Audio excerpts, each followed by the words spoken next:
Well,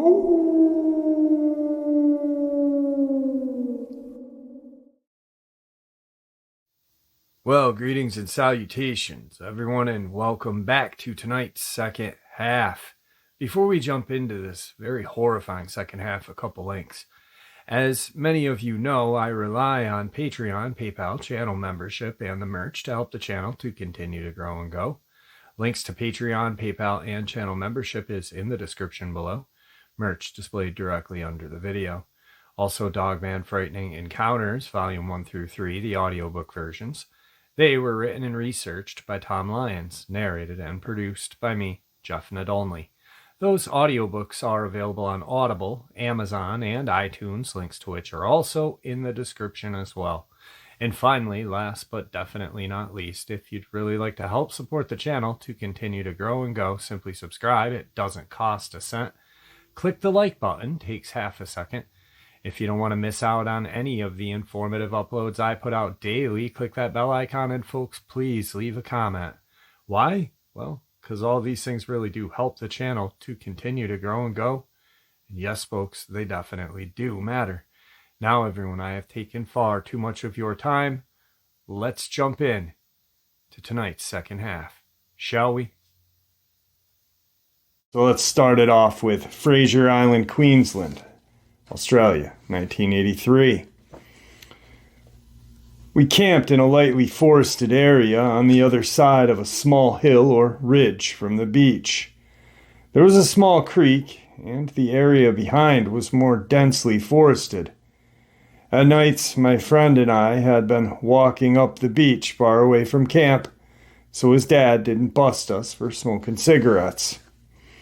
On the last night, we went in the opposite direction since we had stolen some glass Chinese fishing floats off of some poor guy who was camped down that way, and we didn't want to get busted by him either.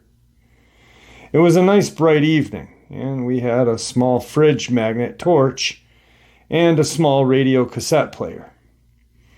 We were in a rocky area close to the hill that runs along the tree line, where there's some vines and brush starting to grow, and beyond the hill, it was more of a bushy area. It was here that we smelt a disgusting stench. It was very strong, permitting odor that hung thick in the air. My friend remarked that it had smelled like rotten eggs, thinking it was something like a dead brumby or buried fish heads. We started looking for the source of the odor. Getting closer to the bush and shining the torch around the rocks, we heard a noise. Then we found ourselves staring at one of those old gray dead driftwood trees that are along the beach on Fraser Island. There appeared a figure sitting close to the trunk on a large branch that jutted off to the left. We were standing there with this stink in the air, looking at the silhouette of this tree. We could see pretty well, but couldn't make out the shape on this branch. First we thought it looked like a monkey or a kid.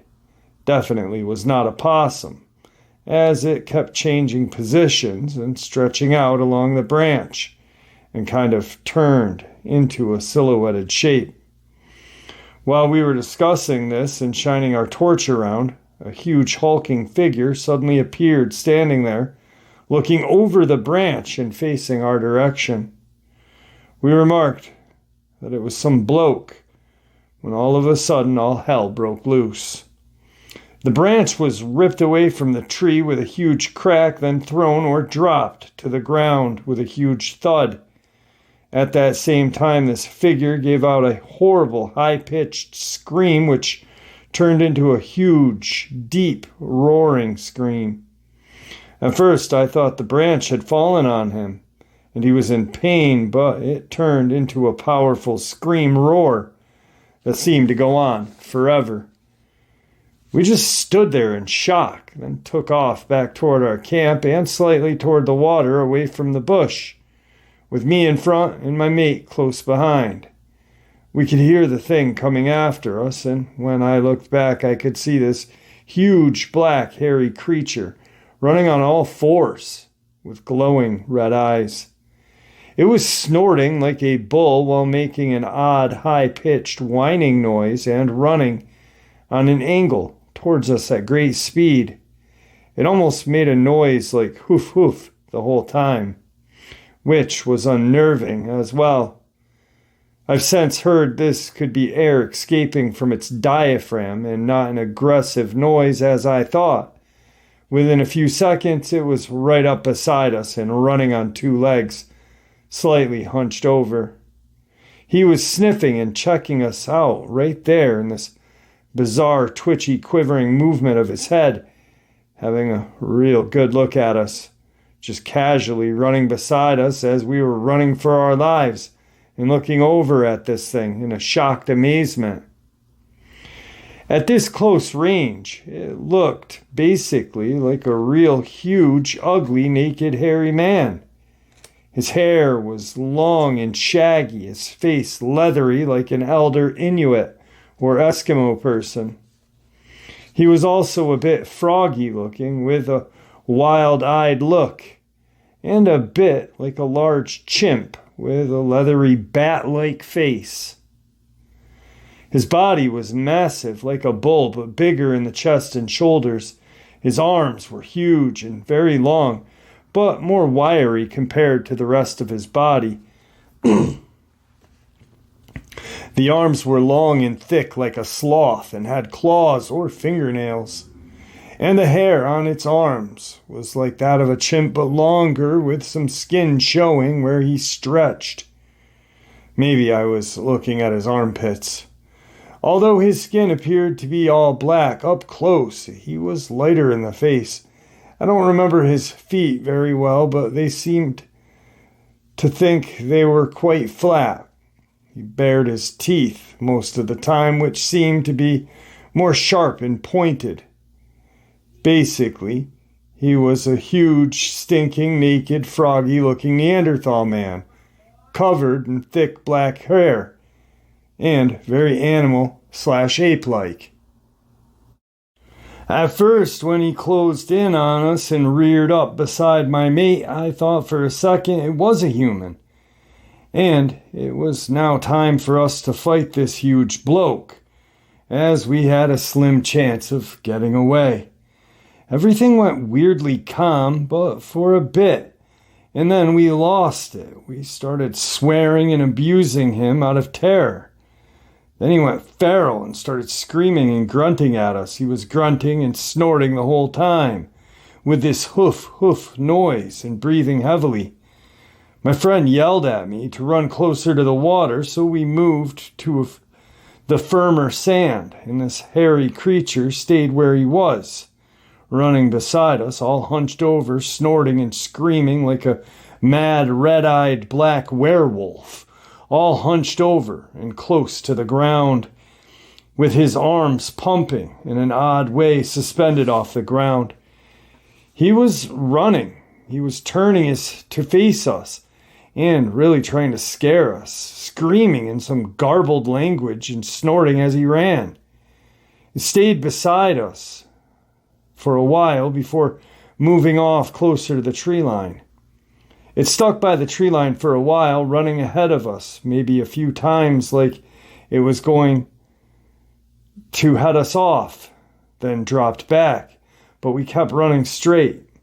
It then ran into the bush, sounding like a huge bull or elephant stomping and smashing everything in its path while making an incredible amount of noise.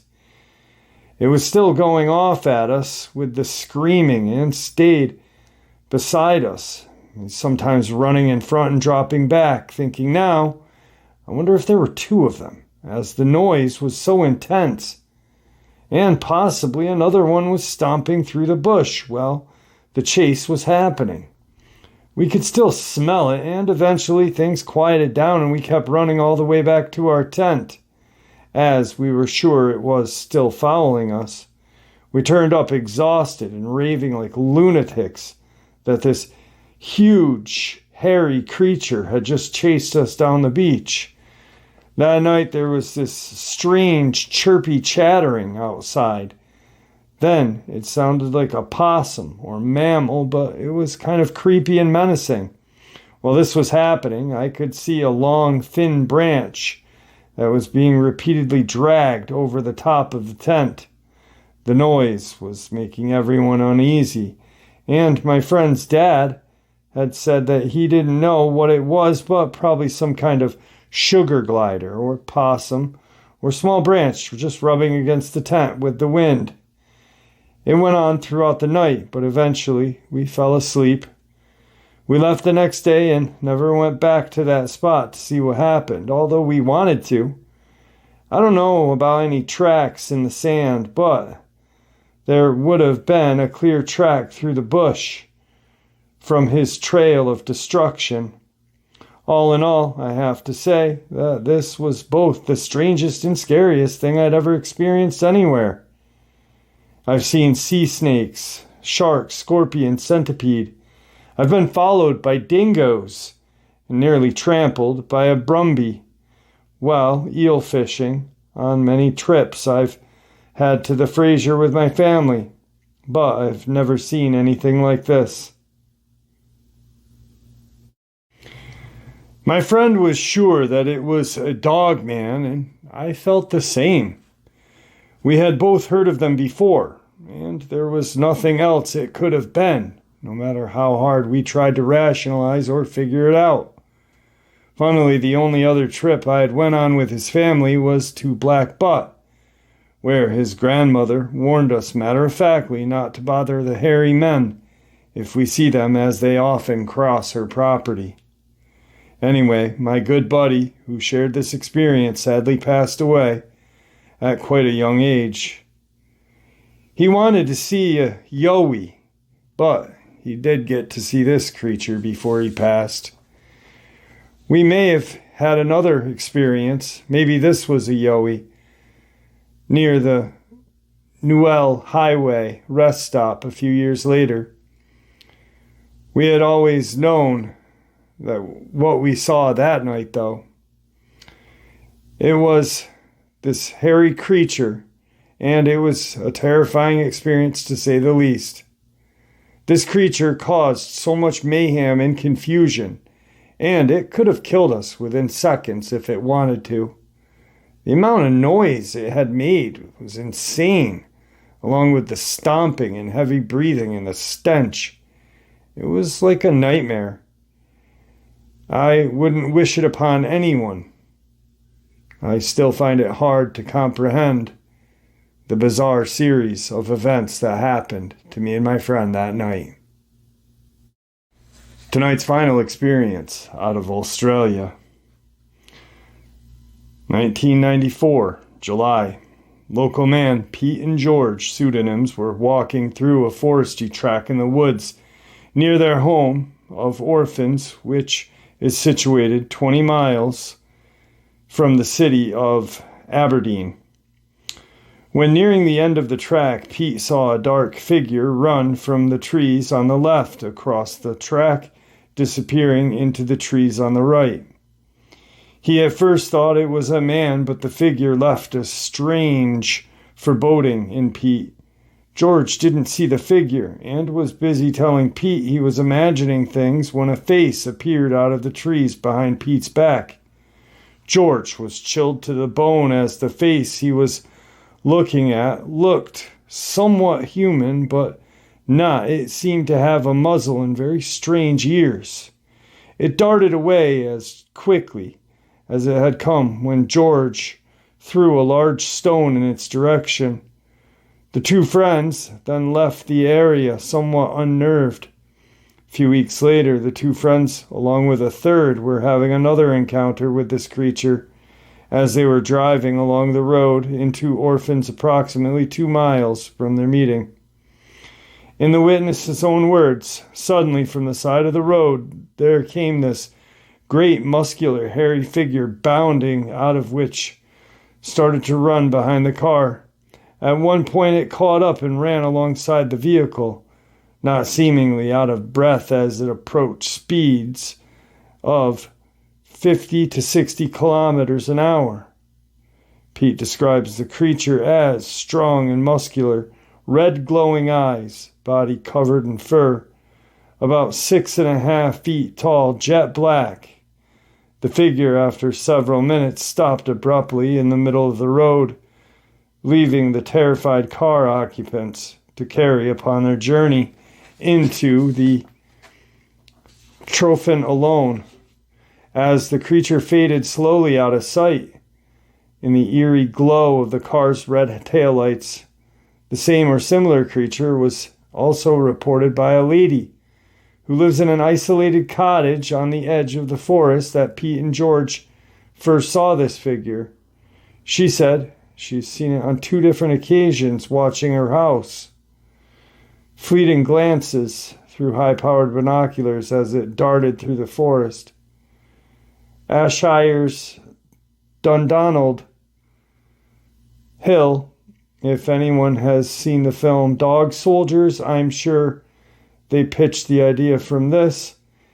Even hundreds of years ago, Dundonald Hill was said to be home of this creature, and not many dared venture out onto this hill alone with good reason.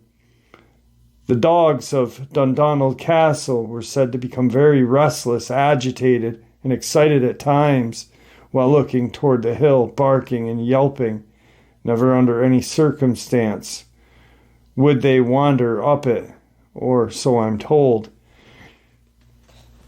People have reported a strange creature, call it what you will, on a hill right up to the present time.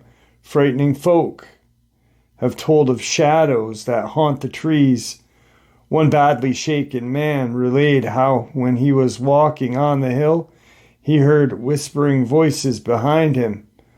Upon turning around, he saw nothing. This happened 2 or 3 times before he decided to take solace with a stiff drink from the local bar. Another man reports seeing 2 ghostly, squatted-like shapes, featureless, shadows trailing him from nearby trees. These shadows then merged together as one, growing to twice its size. He then also left the hill, not wanting to see what happened next. This same entity has also been described as being able to jump straight into branches of trees as the creature in Fife. Dundonald Hill seems to figure heavy in the minds of locals as an area to be avoided, but nobody really seems to know why. School children in Irvine have said they dare not to go up as it is haunted, but when asked School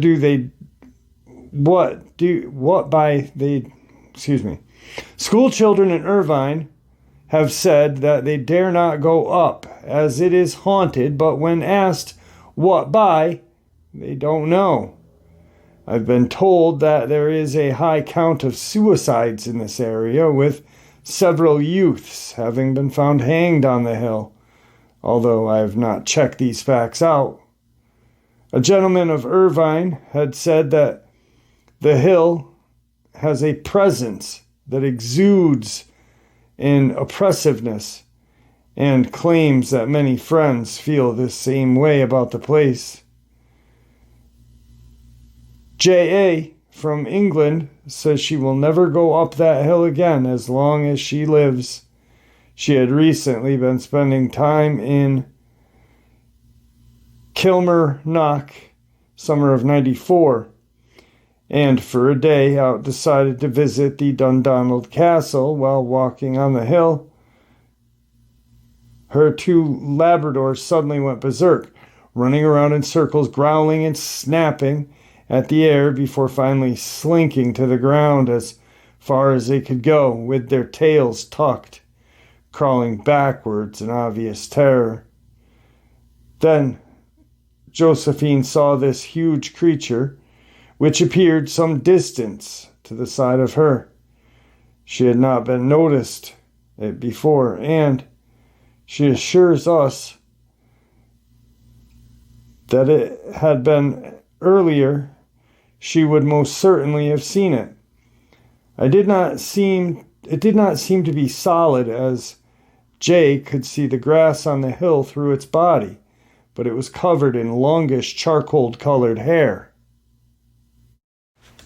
It made no indentations in the grass, and Jay, on reflection, thought it ghost-like. The thing that struck the most terror was its eyes, 2 long slits which glowed bright red. It had 2 holes where its nose should have been, very thick lips. In fact, it was not dissimilar to that of a gorilla shape, although it stood over 10 feet tall on its hind legs. When confronted by the strange sight, Jay began to pray. The creature, after a few moments, slowly faded out of sight, but the dog's attitude never changed, and the English woman felt sure that the monster was still around. Jay left Dundonald Hill in a hurry, not too far behind her whimpering dogs. George, who likes to spend a lot of time fishing, walking, and camping, decided to spend a night on the hill during the summer of '93. He took his dog Rover, who had never left his side since he was a pup. He arrived just after the sun began to set and erected his one-man tent, deciding to settle down with a book. He lay atop of his sleeping bag, fully dressed.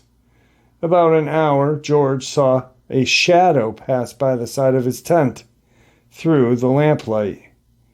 He thought it was strange that anybody would be in that area this time of night. Again, the shadows loomed over the tent, and at this point George swears that he heard kind of a rasping breathing sound.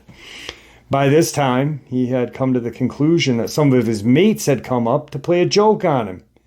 He said to himself that he would not raise to the bait, and once again settled down with his book. George's heart then leapt into his mouth when the tent violently shook, as though somebody had tripped over the guide rope. At this, George went outside to look, his nervousness turning into apprehension when he'd found the area outside the tent totally deserted. He quickly went back inside the tent, securing the flaps as tight as they could. By this time, Rover was whimpering and cowering in the corner. Then the tent began to sway as if caught in some strong wind.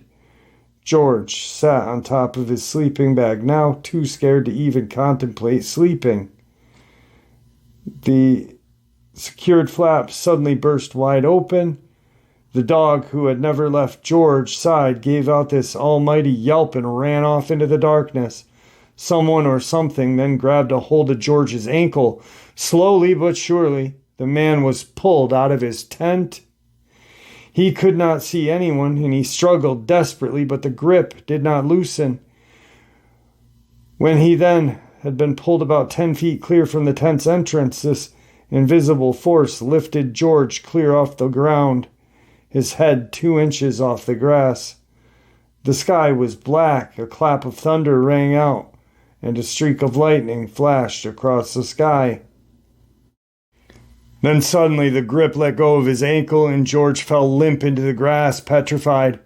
George ran back to his tent, the sky clearing as he did.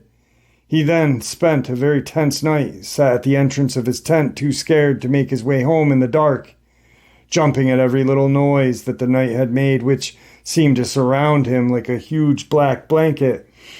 He had called Rover often, but each time, which seemed the dog failed to answer. Morning eventually came, and after packing away his belongings, he headed down the hill. He reached the bottom. Rover came bounding out of the undergrowth toward him, and they both went home together. George has never been up the hill since, and he has no intentions in ever doing so again. He can offer no explanation on what happened to him, only that it was a very real experience.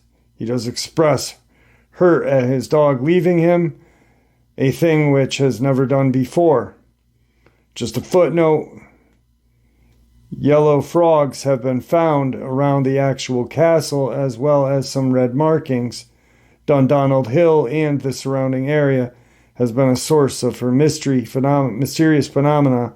Large cats have been seen in the area for decades. It's long been a UFO hotspot.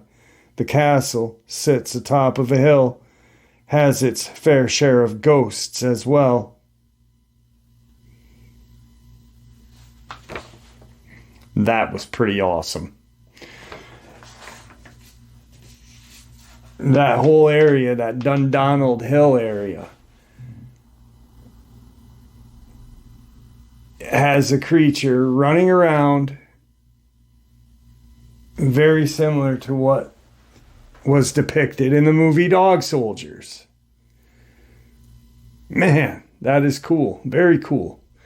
All right, let's get into tonight's second part of the upload.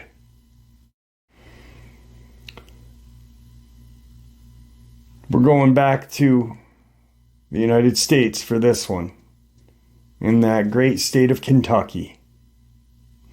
Last year, in June of 2022, 17 cats went missing from my ranch.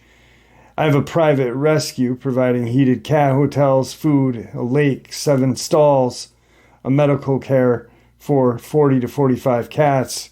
We have bear, mountain lion, and deer as well, all wild. This is on the Kentucky-Tennessee state line. One morning, last August, my German Shepherd and I were on our morning walk when a vomit-inducing stench crossed our winds. It was a horrid smell of urine, dead rotting flesh, and feces. My dog started growling as we approached the end of our 29-foot camper in the driveway. He then went nuts, charging against his leash, barking, jumping 4 to 5 feet in the air, right in front of us. Then he pinned his shoulder to my knee and pulled me to the left, then back to the center, then back to right, back to center, this whole time staring up at a 45-degree angle. The hair on my neck rised slowly, and I pulled my .44 caliber pistol for a possible shot from the hip. I practice hip shooting a lot. I noticed with the barrel pointed out, it was level with the ground, but when I pointed it to where my dog's nose was pointed, it was 8 to 9 feet above the ground. I have trained most of my life to remain calm during a crisis. Noting how high the muzzle was pointed, the stench, my dog's behavior, and my location, I thought I may be looking at some sort of cloaked Bigfoot, or some sort of creature invisible to humans but not dogs. I began talking to it in a calm, slow, baritone command voice. I told it that I was tired of it killing my cats. My cats are my kids. Feeding them, housing them, giving them meds, and protecting them is my job. If it didn't stop using them as snacks, that I would kill it. I don't want to kill it, but I will, I said. Stop killing my cats. There are a lot more humans than there are of your type. How would you like to be hunted down? As I finished, my dog sat, but continued to stare 9 feet off the ground. Soon the stench was gone and my dog relaxed. Over the next couple of months, I began to see rabbit, skunk, deer, and coyote, and my cat stopped disappearing. I'm a retired airline pilot and former Special Force soldier. And I also worked 10 years as a police officer. I live near Fort Campbell, Kentucky. I am a believer. Tonight's final bit of information is very strange and very disturbing. And you will soon see why.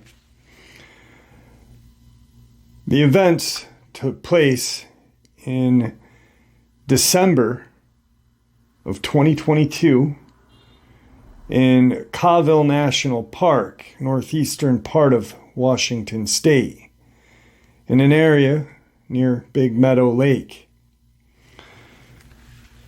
The man that reached out to me via email was a former forest ranger, and we had talked for about 15, maybe 20 minutes. Today, he didn't want to get too deep into it. He was forced into early retirement. In December of 2022, there was a investment banker and another young man the investment banker, was in his 30s, lived in Moscow, Idaho, which is north central Idaho, which I want you to think about this in a second about what went down. He and his friend were found torn apart. This forest ranger and another forest ranger had stumbled upon their makeshift campsite. They were camping illegally in the area of Big Meadow Lake. Now, they then called they then called the state police. The state police came, looked around. After the state police came in, a helicopter landed in Meadow Creek Road / Settlers Way, or 2695, and he was sent with a pickup truck to pick up 6 men that emerged from this helicopter. Crazy enough, these 6 men went hunting after something that he was not privy to seeing. He did hear a large firefight erupt, or not even a firefight, a large just barrage of bullets flying. Something was lugged out of the woods. He and his buddy were forced out of the area, and they then these 6 men took the pickup truck. After whatever was loaded into the back of the pickup truck, they brought the pickup truck back, or actually one person brought the pickup truck back, and they loaded up the 2 bodies of the men in the back of the pickup truck and were escorted back to the helicopter, where the 5 remaining men were standing outside of the helicopter. They loaded the bodies of the 2 men in the helicopter. As they were loading the bodies in, not the park rangers. The park rangers were kept away from the helicopter. But as the bodies were being loaded into the helicopter, this park ranger had caught sight of some sort of foot and the lower part of the leg. It was a large, thick leg. It had an odd-shaped foot. He said it looked to have 3 to 4 kind of toes with a elongated heel. The leg was hairy, the foot was hairy, and there was kind of a long toenail-like claw on each toe. He didn't see anything else other than that. He did say that it was not a bear. 100% was not a bear. This is strange, and he told me why this is all strange, okay? This location where this happened was almost a straight line from where the experience in the Kootenai National Forest in Montana, just on the Idaho Panhandle there, occurred. So, literally a straight line. There had been a Dogman attack in that area, if you don't recall, where the people were brought to Maelstrom. He said, I found that strange when I heard that experience on your channel. But what he found even stranger was where these people were from. These two young men, they were in their 30s. And he kept looking and asking questions, and he thinks that's why he was let go, is because he couldn't stop asking questions. These young men were from Moscow, Idaho, where the 4 college students were killed a month previous.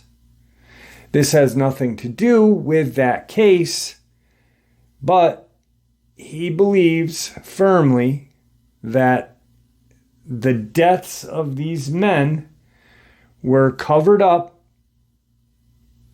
and just kind of swept under the rug because of a incredibly disgusting homicide that occurred in Moscow, those 4 college students.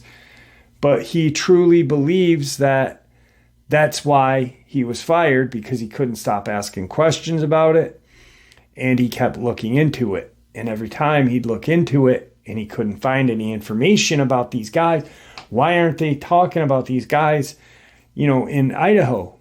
When are we going to talk about this? What's going on? What was the foot that I saw? Shortly thereafter, he was due up for retirement in like 6 or 7 years, he said. He got a full retirement package, and said, just take it and go. Live the rest of your life. He always found that odd. He's been sitting on this for, about 6 or 7 months. And he is 100% sure that this was a cover-up, and that the government took full advantage of that homicide taking place to cover this up. He said whatever the creature was, that the men that loaded it in the truck, there was no blood. There was almost nothing that was even reminiscent of something being in the back of the truck. But the 2 young men, and I say young because I'm 47, they're 30, they were not, there was blood and remnants from them, even though they were in body bags. This creature was wrapped in a tarp, but that's how secretive they were. They cleaned the back of the truck before even driving back to pick up the men, the 2 bodies. All right, folks, there you have it. Tonight's second half. I hope you enjoyed it as much as I enjoyed sharing it with you. Just some horrific information right there. Guys, thank you for supporting the channel. It is your support, after all, that keeps this channel growing and going. And honestly, what gives people a chance and a place to share their experiences and theories, judgment-free, simply treated with the respect that we all deserve. Thank you. Everyone stay safe, happy, healthy, and ever vigilant, keeping an eye on our children, our pets, our family, and our friends. Guys, these creatures are real. They are out there. They are dangerous. Share this information with those you love and care about, and it may just help save their lives someday. Until next time, never stop asking questions. Never stop searching for the answers. God bless.